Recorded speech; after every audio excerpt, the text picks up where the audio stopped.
continuación revisaremos la estructura de decisión, que es una nueva estructura representada con un rombo que nos permite variar el orden de la secuencialidad. Por ejemplo, yo llego a este rombo y tengo dos posibles caminos. El camino del lado, en este caso del lado izquierdo, que corresponde al falso, y el camino del lado derecho, que corresponde al verdadero. Y dependiendo de qué camino elija, voy a hacer algunas operaciones o no las voy a hacer. Eso va a estar dependiendo de un valor que se llama una condición, una situación que yo voy a verificar, y dependiendo de esa condición, de esa situación, decido por qué camino me voy. Las estructuras condicionales o de decisión comparan una variable con otra, con otro valor, para que en base al resultado de esta comparación se siga un curso de acción dentro del diagrama. Cabe mencionar que la comparación se puede hacer contra otra variable o contra una constante según se necesite. Existen tres tipos básicos de decisiones o de condiciones: la decisión simple, la doble y la múltiple, y también vamos a mencionar a la anidada, que para efectos de este resumen nos concentraremos en algunos ejemplos sencillos. A la estructura simple, a ese tipo de estructura condicional se le conoce también como toma de decisión simple, porque tengo una condición, llego a esta condición, a un rombo que me permite elegir entre dos caminos, y dependiendo de si sí es verdadera la condición, hago una tarea, en este caso del lado derecho, y si no, continúo con el flujo normal del diagrama. Es decir, tengo una tarea que voy a hacer si se cumple la condición, pero si no se cumple, ignoro esa tarea y continúo con la secuencia normal del diagrama. Veamos un ejemplo de una decisión simple. Vamos a mejorar un poco el problema de la nómina. Tenemos el siguiente problema: se requiere determinar el sueldo semanal de un trabajador que ya habíamos calculado con base en las horas que trabajo y el pago por hora. Pero además, si el trabajador rebasó las 40 horas, o sea, si tuvo tiempo extra, se le va a otorgar un bono extra de 500 pesos. Realice un diagrama de flujo que represente la solución correspondiente. Entonces tenemos, como habíamos visto en el ejemplo anterior, las horas trabajadas representadas por HT, el pago por hora y el sueldo semanal. Solo que aquí le agregamos en el diagrama de flujo una condición que solamente va a aplicar para aquellos trabajadores que hayan tenido tiempo extra. Por ejemplo, un trabajador que haya trabajado 44 horas, le vamos a agregar a su sueldo un bono, un pago extra de 500 pesos. ¿Cómo vamos a hacer esto? Bueno, iniciamos el algoritmo, pedimos los valores de horas trabajadas y el pago por hora. Vamos a pensar que a las horas trabajadas vamos a poner en 45 y el pago por hora que sigan siendo 100 pesos. Esa es la etapa de entrada. Estamos pidiendo los valores de horas trabajadas y pago por hora. Pasamos al proceso. Vamos a realizar varias cosas. Fíjense, este proceso ahora sí es más largo. Tiene toda esta etapa es proceso. incluye cálculos y decisiones. Sí, en este caso una decisión simple. Realizo el cálculo por hora. Sería 45, el cálculo de su sueldo semanal SS es igual a 45 por 100, que serían 4.500. Luego paso a una etapa en la que voy a decidir si este trabajador merece un bono. Esa decisión se toma mediante el símbolo del rombo, que significa decisión, y la condición es esta: ¿las horas trabajadas son mayores a 40? Si sí, entonces al sueldo semanal que ya tengo de 4.500 le voy a agregar 500 pesos más. Miren, aquí hay una nueva expresión que dice SS, o sea, sueldo semanal, es igual a otra vez sueldo semanal más 500. ¿Qué significa esto? Significa lo siguiente: significa que yo tengo ya un cálculo previo del sueldo semanal que dice que son 4.500 y ese sueldo estaría aquí. Estos 4.500 voy a sumarle 500 pesos y el resultado vamos a decir que lo encimo otra vez en SSS o lo sustituyo, y SS ahora va a quedar con un sueldo de 5.000. Eso es lo que significa esta expresión. SS es igual a SS más 500. Quiere decir que yo tengo ya un valor previo que ya había yo calculado acá arriba, y a ese valor previo, que son 4.500, le agrego 500 y lo actualizo. Eso se llama, es una actualización del valor.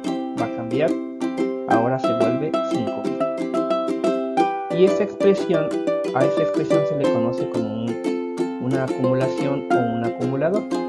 Es una variable que venía trayendo un valor, pero que al valor previo se le agrega un valor adicional. Y luego sigo con la secuencia del algoritmo y llego a la etapa de salida. En este caso se imprime en un documento el valor que es 5.000 y termino el algoritmo. Y observa cómo a través de una decisión simple y de un elemento que se llama un acumulador, yo logro agregarle un bono extra a un trabajador que trabajó 45 horas. Ahora sí, si ese trabajador solo hubiera trabajado 40, aquí serían 4.000, y cuando llega a la condición 40 es mayor que 40, diría que no, porque son iguales, se iría por la izquierda, no hace ninguna actualización del salario y simplemente imprimiría 4. Esto es muy importante. Observa cómo el mismo algoritmo, dependiendo de los valores que le des, puede hacer cosas distintas. Las condiciones o las decisiones simples agregan un gran potencial al uso de los algoritmos. Vamos a ver otro tipo de decisión, lo que se llama la decisión doble, que en este caso, tanto en el lado del sí como en el lado del no, voy a realizar una acción. La diferencia con la decisión simple es que en la decisión simple solamente hago una acción si se cumple la condición, y en la decisión doble hago una acción tanto si se cumple como si no se cumple. Veamos un ejemplo.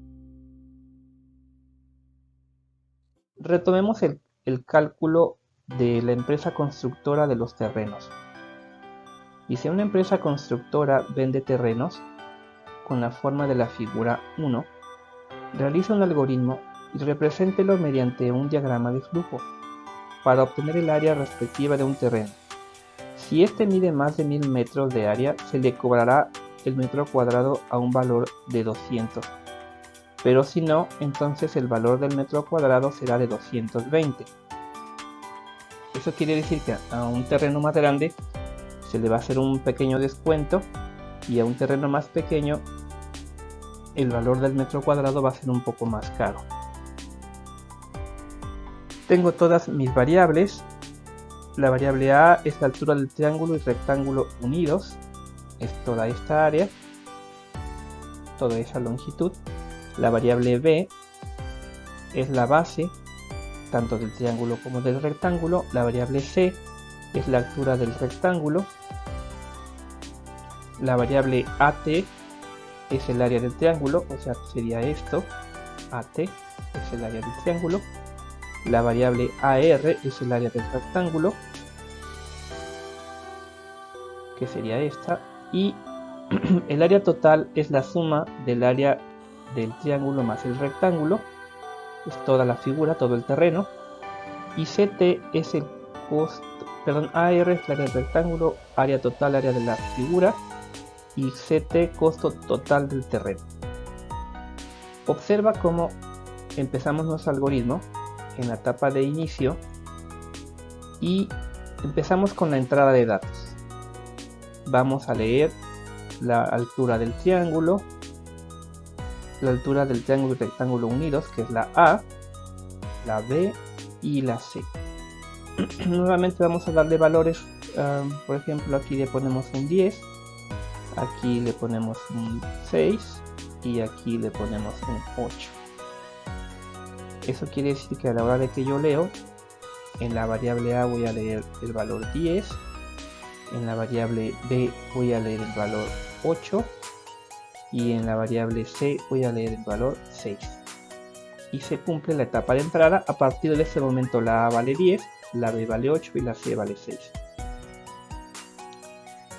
Paso al proceso y voy a hacer varios cálculos. Observa que en este caso, en este ejemplo, en un solo rectángulo tengo varios cálculos. Eso es posible o se puede hacer para que no nos quede tan largo el diagrama, aunque podemos utilizar para cada un rectángulo, para cada operación por separado. También en este caso se agruparon, pero se hacen en el orden en que aparecen.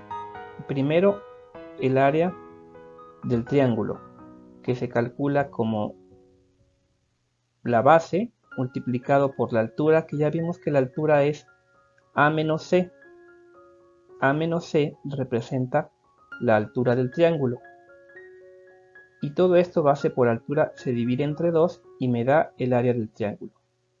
El área del rectángulo se calcula multiplicando la variable B por la variable C. En este caso es la B por la C, que representa la base y la altura del rectángulo. Y el área total se calcula sumando el área del triángulo más el área del rectángulo. Y ese es todo mi proceso. Ahora, si esta área suma más de 10.000 metros cuadrados, entonces si sí es un terreno muy grande, el metro cuadrado lo voy a vender menos caro. Voy a multiplicar esta área por 200 para que me dé el costo total del terreno. Pero si esta área mide menos de 10.000, entonces voy a vender este terreno a 220 pesos el metro cuadrado. Observa cómo tanto como en el sí como en el no realizo una operación que determina cuál va a ser el valor final de nuestro terreno. Y al final imprimo el valor que se haya obtenido, ya sea por el lado del sí o sea por el lado del no.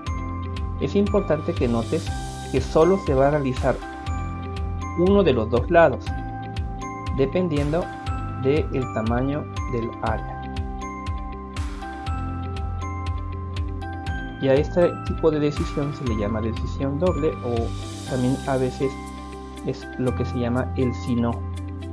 Es decir, hago operaciones tanto del lado del sí como del lado del no. Por último, pasemos a la decisión una decisión un poco más compleja, que se le llama anidada. y decimos que es una estructura condicional en la que se acumulan varias decisiones. En este tipo de estructuras permiten tomar decisiones más complejas que las decisiones simples y las dobles. Se vuelve ya como una especie de laberinto. Llegas a una condición, si se cumple te vas por un lado, si no se cumple te vas por otro. Nota como aquí, en este caso el sí está del lado izquierdo, en realidad lo podemos poner de cualquier lado. Y si se cumple una cierta condición tienes que verificar otra. Y ese tipo de estructuras me permiten ya tomar decisiones de mayor complejidad. Vamos a ver un ejemplo sencillo de una decisión anidada. En el siguiente ejemplo se requiere una estructura de decisión anidada para decidir a partir de los tres lados de un triángulo si este triángulo es equilátero, isósceles o escaleno. Como vimos desde nuestras matemáticas de primaria, un triángulo es equilátero si sus tres lados son iguales. Es isósceles si tiene dos lados iguales y uno desigual. Y es escaleno si tiene los tres lados diferentes. ¿Cómo puedo saber yo si un triángulo es equilátero, isósceles o escaleno? Bueno, voy a empezar por el inicio y leo L1, L2 y L3, que son los valores del triángulo. Vamos a pensar en tres valores: 5, 5 y 5. Evidentemente este triángulo es equilátero, pero nosotros lo sabemos porque automáticamente hacemos todos esos cálculos de manera intuitiva, pero la computadora tiene que hacerlo paso a paso. Y entonces pregunta a la computadora: L1, que vale 5, L2 y L3. Lo primero que hace es preguntar: L1 es igual a L2. Dice 5 es igual a 5. Ah, yes, o sea, sí. Me voy por este lado. Sí. En este momento ya sé que tengo dos lados iguales, pero todavía no sé si estos dos son iguales o desiguales. Ahora la computadora pregunta: ¿L2 es igual a L3? Sí, sí, también son iguales. Con estas dos preguntas yo ya puedo estar seguro que si L1 es igual a 2 y L2 es igual a 3, quiere decir que los tres son iguales, y puedo imprimir en la hoja equilátero, quiere decir que el triángulo es equilátero. Y fíjense cómo me sigo por esta línea, sigo por el camino, sigo por este camino y llego al fin. Ese es un algoritmo que se llama propio porque tiene, acuérdense, un solo punto de inicio, y aunque tiene muchos caminos diferentes, al final llega a un solo final. No importa por dónde yo camine, siempre voy a llegar al mismo final. Muy bien, en este caso ya seguimos toda esta secuencia y llegamos a que es equilátero y terminamos. Voy a cambiar algún valor. Voy a pensar que ahora en lugar de 5, 5 y 5 tengo 6, 7 y 6. Evidentemente sé que este es un isósceles, pero vamos a ver si me da el resultado correcto. Sigo por este camino. Pregunto: L1, que es 6, ¿es igual a 7? No. Como es no, se va por el lado, en este caso por el lado izquierdo. Y ahora pregunta: L2, que es 7, ¿es igual a L3? No. Entonces me sigo por este lado. Y ahora pregunto: L1, que es 6, ¿es igual a L3, que también es 6? Sí, o sea, yes. Bajo por aquí y llego a esta impresión en la hoja y digo es isósceles, me sigo por este camino y llego al fin. Entonces con los valores 6, 7 y 6 el diagrama de flujo sigue este proceso hasta llegar a determinar que es isósceles. Y sin importar qué combinación de valores yo ponga, el algoritmo va a seguir un camino y me va a determinar el tipo de triángulo que representa esos valores. A este tipo de decisiones se le llama decisiones anidadas y me permiten resolver problemas más complejos.